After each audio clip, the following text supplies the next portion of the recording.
Hitik sa saya at sagana sa pakwala.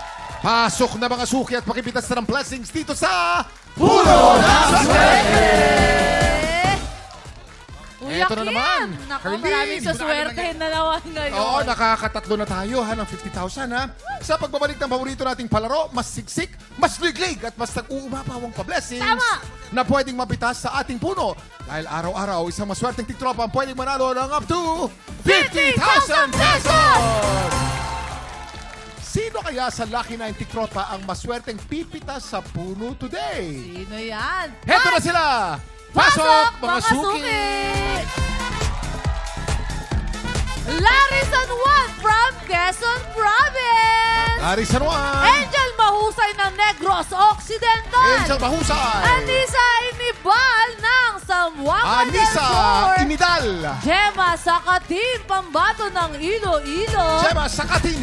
Sidney Letriro from Caloocan! Cindy Letrino! Jobel Serna ng Rizal! Jobel Sierra! Berna Florta, Tagatantad Marikina! Tagantad!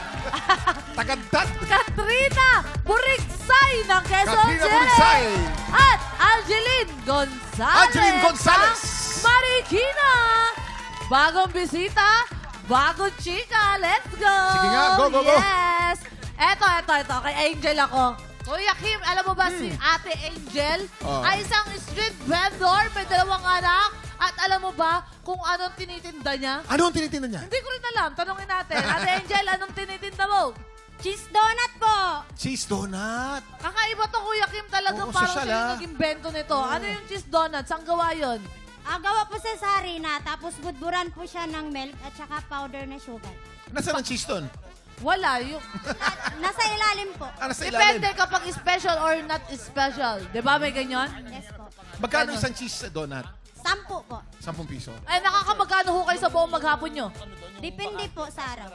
Pwede, pero depende. Kasi, oo, sa lakas ng tao, ganyan. Ayan, may asawa po ba kayo? Meron po, syempre. Ayan, shoutout nyo na lang ho.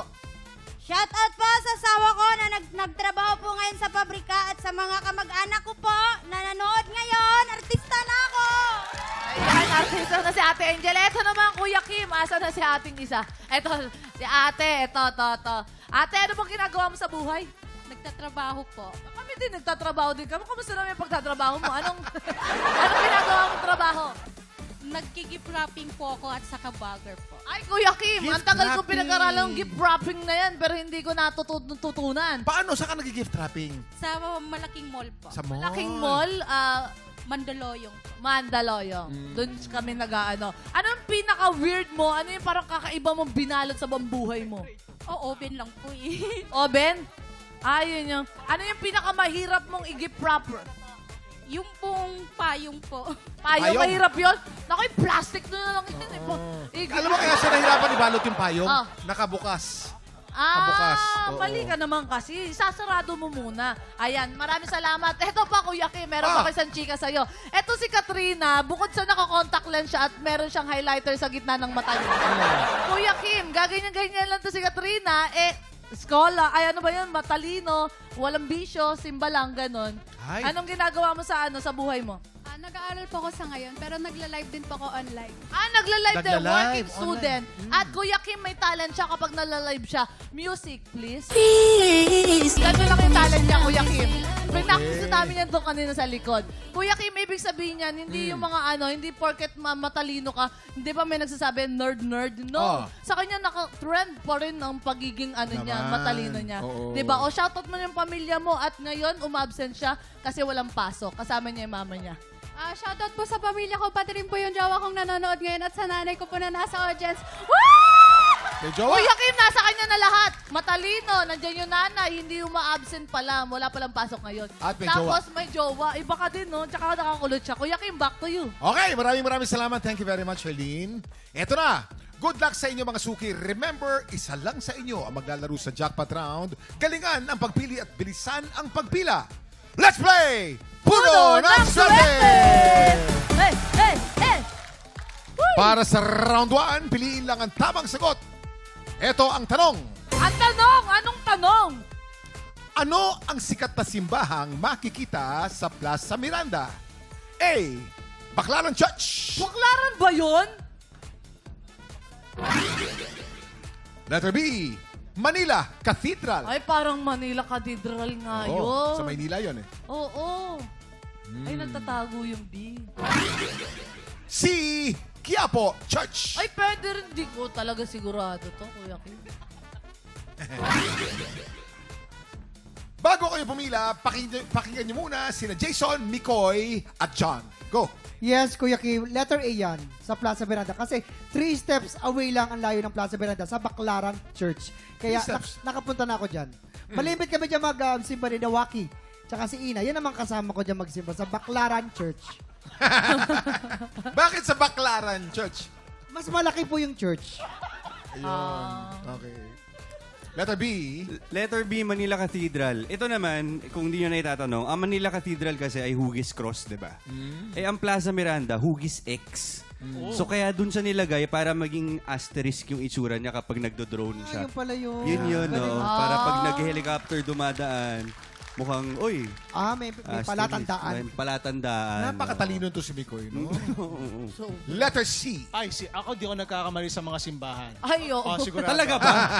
Talaga? Sa date lang. Oh, yeah. Isang beses lang, isang beses lang. Isang beses Sa lang. date lang. Tama naman yung simbahan. Quiapo Church. Ang Quiapo Church ay nasa Plaza Miranda.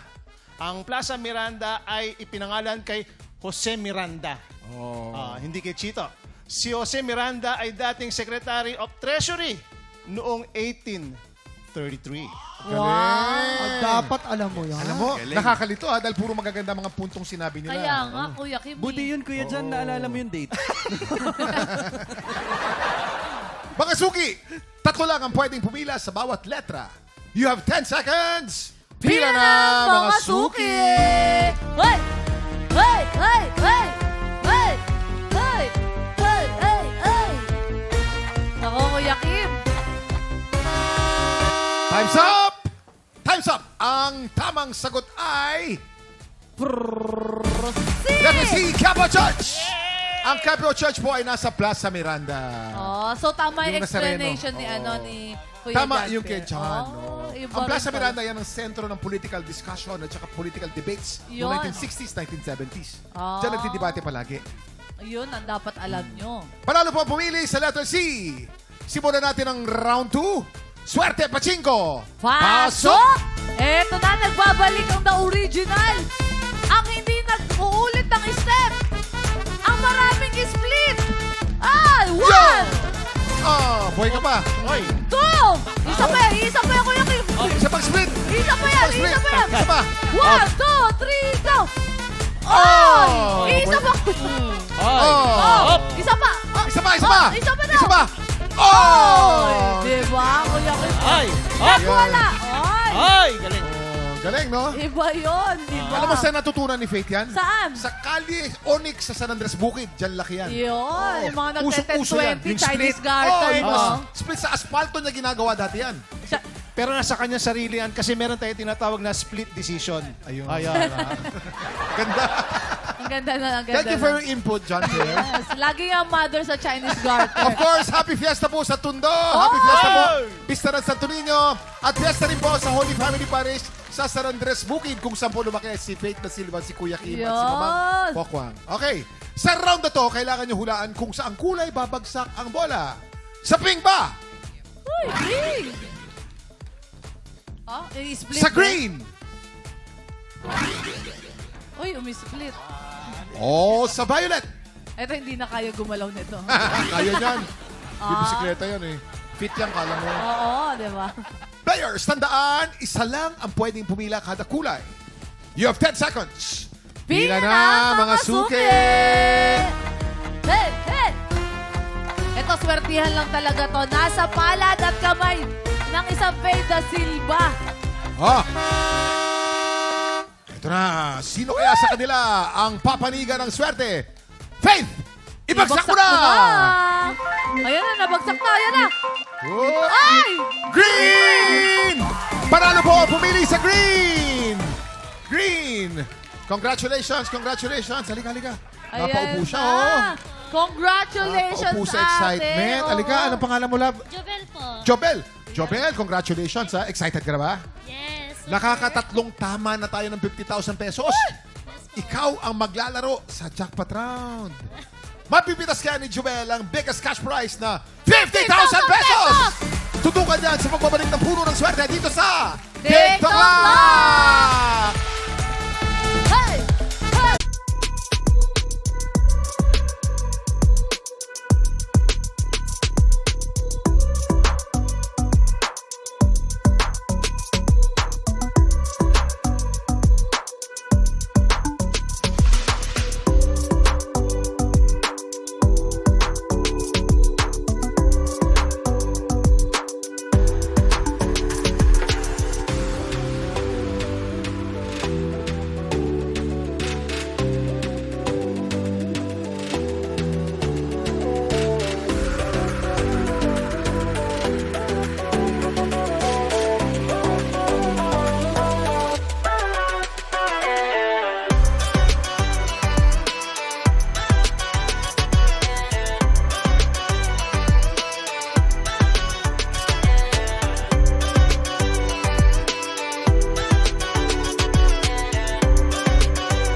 Tropa, pinanood mo hanggang sa dulo itong video na to? Very good ka!